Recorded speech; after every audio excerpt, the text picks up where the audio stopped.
Hey, Wealth Warriors, are you ready to redefine wealth and master your money mindset? Welcome back to Women of Wealth. I'm your Gen X host, Holly Woods Gray. And I'm your millennial host, Allie Ramo. Today, we're diving into the most common financial questions people ask Chat. Exactly. These are foundational money basics. When women understand these, everything else, investing, retirement, financial freedom, becomes clear and less intimidating.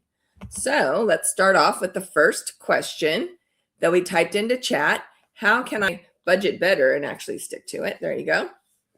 So, Chat says first set clear financial goals, define your objectives, and make the goals specific. So, make them measurable, those SMART goals. Choose a suitable budgeting method. So, either the 50-30-20 rule, 50% of your income to needs, 30 to wants, 20 to savings or debt repayment, zero-based budget. So assign every dollar a specific purpose so that your income minuses your expenses is zero. Set clear financial goals. One, choose a suitable budgeting method. Track your spending, automate payments, build an emergency fund. I think we'll stick to because chat gave us lots of the answers. But so Holly, if you were to tell someone like how can budget better and actually stick to it, are these kind of in line with what you would suggest? Well, I think this is a really good plan if you have a consistent percentages very well whenever you have a consistent income. For those of us that are entrepreneurs, though, we may have an inconsistent income. And I think, but for that does definitely take a little bit of discipline. But I think what's most important is that you have your major covered and that you always prepare or set aside for savings and for fun or for self-care or whatever you want to call that. So I think you want to make sure that you have your needs covered and then you do have a little bit set aside for fun and that you definitely have the savings set aside for yourself. One good rule of thumb is to pay yourself first before you pay any of your bills. That's a good way to make sure that you're going to do your savings. Yeah, I definitely agree. I think myself, we kind of use the zero-based budget. However, it's not, taking our whole dollar amount and then making it zero at the end of the month. We're making sure we can put X dollars into savings and then kind of everything else falls into place. So I don't necessarily think it's the 50-30-20 rule. Kind of, understanding your expenses. And like Holly said, if you don't have a regular, like you don't have a W-2 that's the same amount every month, that can get a little bit tricky. But I think it's knowing your expenses, and then that also gives you, a sales goal to be reaching as well. Yeah, So put into chat if you have inconsistent income because you're an entrepreneur, what are some of the best ways to budget? And one of the things that it talks about here is to look at your last 12 months and define the lowest reliable income. And Jill's not on today. However, I bet she would recommend this way of doing things too, because her and I have talked about this. Whenever you are an entrepreneur or you're just starting off as an entrepreneur, you're going to look at that lowest reliable income and you're going to create your budget from there. And then anything extra that you earn, you can use that for you want to. The survival versus growth money is one of the things that it talks about in chat when you have inconsistent income. So your survival is like housing, utilities, food, insurance, transportation. And then sometimes, when you have that inconsistent income, maybe you're just paying off the minimums on your debt. And then as you continue to grow, you can start making a consistent salary. You can pay yourself a consistent salary. And then from there, you can do more of what we were talking about with those numbers for budgeting. So what's the next question we're asking chat? The next question is, how do I save money even when everything feels so expensive? So chat says create a comprehensive budget. Check. 2, identify and cut unnecessary expenses. And that's all chat is giving us for that one. So save money when everything feels so expensive. Holly, what would you say to that? Well, in my chat, it says saving is a system, not a discipline. So if money stays in your checking account, it's probably going to get spent. So if you set up an automatic savings out of your account, it comes in, it goes out, you don't really see it. That is the best way that Chat advises you doing your saving. I also think that that's a great way to do it. You know, you have a certain month set. Then when you do have a line item as savings in your budget, you know, you might even have multiple savings. Maybe you're saving for a big purchase like a car or something like that. You could have a small amount go into a car account or a travel account or a shopping account or whatever those things might be that you want to save money for. But the best advice is to start small and know what you're saving for. And then it won't be about discipline and willpower. It'll be more about the system that you have set up. I think the biggest thing about budgeting and saving money is that as long as you don't feel like you're depriving yourself, then you'll be able to stick to those systems you've put in place. What do you think? For sure. And I realized that I did a typo. And so I think that's why Chat only gave me 2 things, because then I redid it and now Chat's giving me 8 items. So you have to use Chat appropriately or, crap in, crap out. I don't remember who said that, but I feel like that was our CEO, Terry Kennedy, at one point, who said something about that with our business. Cut unnecessary expenses. This is a big one. I mean, working with my clients right now, I mean, we're feeling that. Also, living in San Diego, we're one of the more expensive places to live in the United States, yet teachers haven't received pay increases. So I have a lot of these conversations with my clients currently who are, not able or, they think they're not able to contribute to their retirement. But when we look back at their spending from last month, intentional spending. So I think it's great to, yes, create a system and also know your spending. I think it's financial piece. I don't agree with everything in there, but I think one of the concepts about like using cash for a long time it can be a really smart tool for people who tend to spend on random things, because then it gives you a visual for where your money is going. So if you're feeling like your budget is tight, maybe put a microscope to the small things that you're spending, because small things add up very Yeah, quickly. for sure. And I think that's good too. It's really easy these days to spend money because you basically either have it on your phone and it's an app that you just load money to, or it's a debit card that you just keep in your wallet. It's easy to take out and scan it in order to pay for things. So I do agree that, having that cash system in place, like maybe for your weekly budget on lunch or coffee, let's say you have a $40 maximum on spending on coffee. If you took out cash instead of using your Starbucks app, you would know that, after four or 5 days of getting coffee, you're going to be out of money. So those are different ways that you can start creating habits that will help you in the future. For sure. All right, what's our next one? How much should I have in an emergency fund? So Chat says generally 3 to 6 months of expenses. And if your specific needs vary based on personal circumstances, like for job security, you want 3 months, or if you have a variable income, you're going to want 6 months or more. And then also think about if you have dependents. That's pretty like industry standard advice. What do you think? Yeah, I mean, for the most part, it's just good to look at an emergency fund exactly for what it is. It's for an emergency, it's for a rainy day. It's not income, but it's based on expenses. So, how much does it cost if your car breaks down and you need to put it in the shop? If you have a low maintenance car, then you may not need to save that much for that. But for me personally, whenever I need to go take my car to the shop, I need to make sure I have somewhere between $1,200 to $1,500 available for the standard maintenance of my car. So that's like every, year to 6 months, depending on how much I drive. If something were to go wrong in my house, like let's say I need to buy a new air conditioner or something like that, that isn't protected in my insurance, then that would be a larger expense I would need to have in my emergency fund. Emergency funds are not investments, they're for protection. So this, if you have it set up, then it prevents debt, stress, and panic decisions.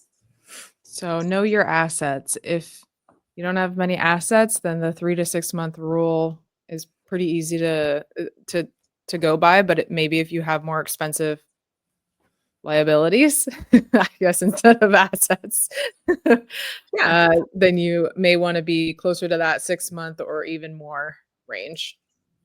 Yeah, for sure.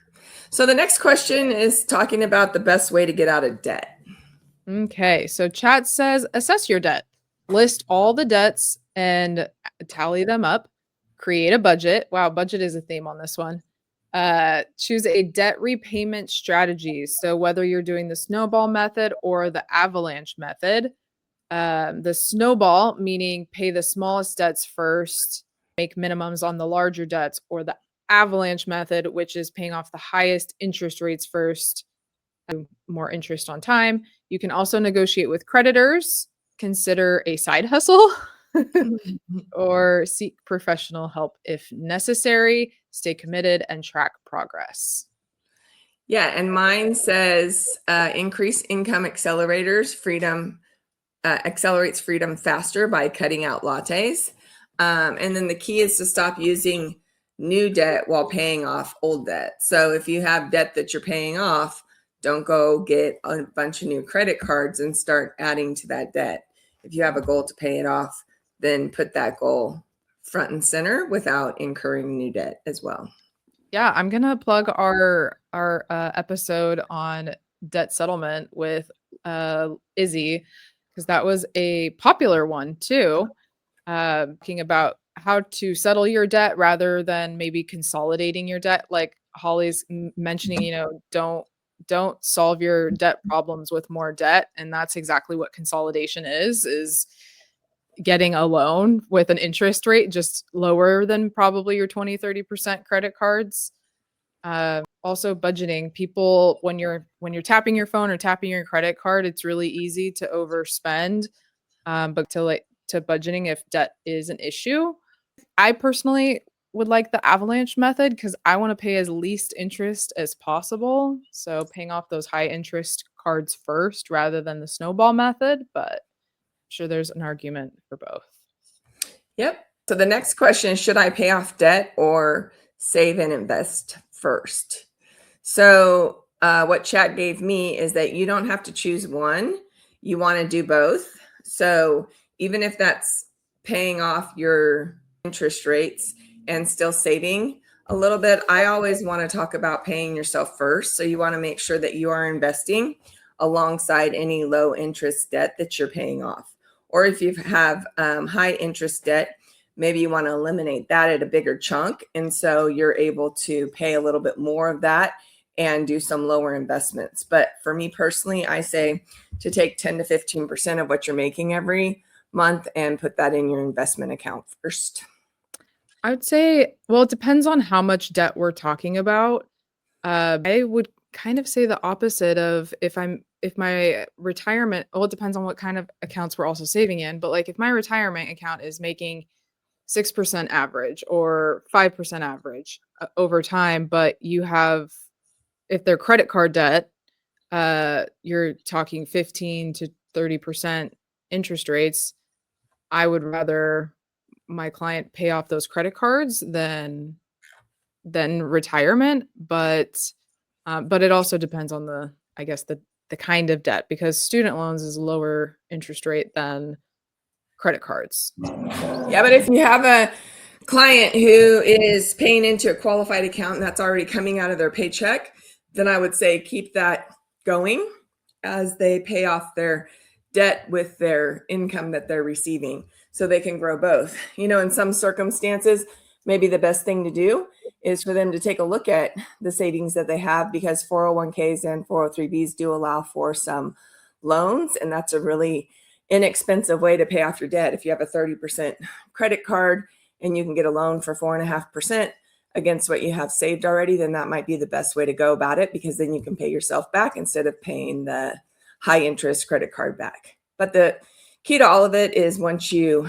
pay off that debt, not to accrue more debt at that time, that card Yeah. on that high interest card. Yes, for sure. Or yeah, on any card. Also, just understand why you're getting in debt. Yeah, if you're taking loans, but then you're adding more to your credit card debt, I think it's worth evaluating why the debt is happening to begin with. All right. The next question is improve my credit scores. Chat say. Mine says on-time payments matter more than anything else. Okay, check. Utilize under 30% of your credit. So let's say you have 10,000 in credit, you'd want to have 3,000 or less in debt. And then close old cards unnecessarily, meaning that adds to your overall credit utilization. So you can keep those older cards open. If you don't use them, that's okay. It still counts as your credit utilization. And then use credit as a tool, not as a reflection of character or intelligence. What does yours say? Yeah, I like your chat. Mine says check your credit report. So how can I improve my credit score? Check your credit report, pay your bills on time, reduce credit utilization ratio, so keeping balances low, uh, avoid opening new credit accounts too quickly, so limiting new applications, diversify your credit mix, so different types of credit, and use a secure credit card and become an authorized user. So maybe that's if dependents or something. Owns wisely. Yeah, I think it's important to look at your credit card rates too, and the ones that have the lower, like sometimes for some of my cards, if I do a balance transfer, it's at a lower rate than if I was spending. So I would take my credit cards that have the lower interest rate, especially if I do a balance transfer, pay more towards that, and then use that card to pay off some of my other debt if I'm not paying it all off on that month, so that it's coming in at a lower interest rate. Yeah, And also knowing the terms. Like for example, some retail stores like Best Buy and all that, if you buy big purchases, they have 0 interest for a certain amount of time or 5% back. I always recommend doing the 0 interest. It's like paying cash for the time that it says, but just be mindful of when those time frames are expiring. If you have like to buy a refrigerator or something like that. yeah, make automated payments. That way you don't have to get that big interest at the end of the term. Yeah. And then also, I didn't realize how much being late on a car payment like relates your credit score. But if you're going to be late on any payments, don't be late on a vehicle loan. Working with someone recently to get car payments up to date, and didn't realize the massive effect on your credit score that had. Right. The next question is about housing and buyer renting. So neither Allie or myself are experts in this area. We have lots of guests in the past that have been real estate agents or on the mortgage side. So it's probably best to go to one of them, but we can tell you what ChatGPT says about housing decisions. So how much house can I afford, and should I rent or buy? What answers did you come up with for that one? So assess your financial situation, know your gross monthly income and current expenses to know what you can afford for that monthly payment, know your debt to income ratio and your budget for home purchase. So the 28-36 rule, 28 to 30% of your grossly income goes to housing costs, including taxes, insurance, and HOA fees. And then for your down payment, aim for at least 20% to avoid high private mortgage insurance or other programs out there for lower down payments. And then renting versus buying, ability renting gives you is equity with buying, responsibility when it comes to renting, are taking on all the risk when you buy. The first month we had a leak in our upstairs condo and it went into our downstairs neighbor's place.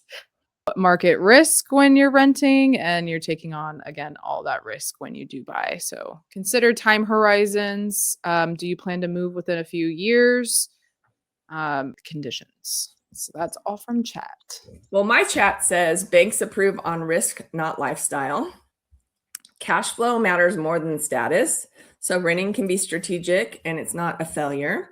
Homeownership only builds wealth when it doesn't break you. So if you're cash poor is something that people talk about.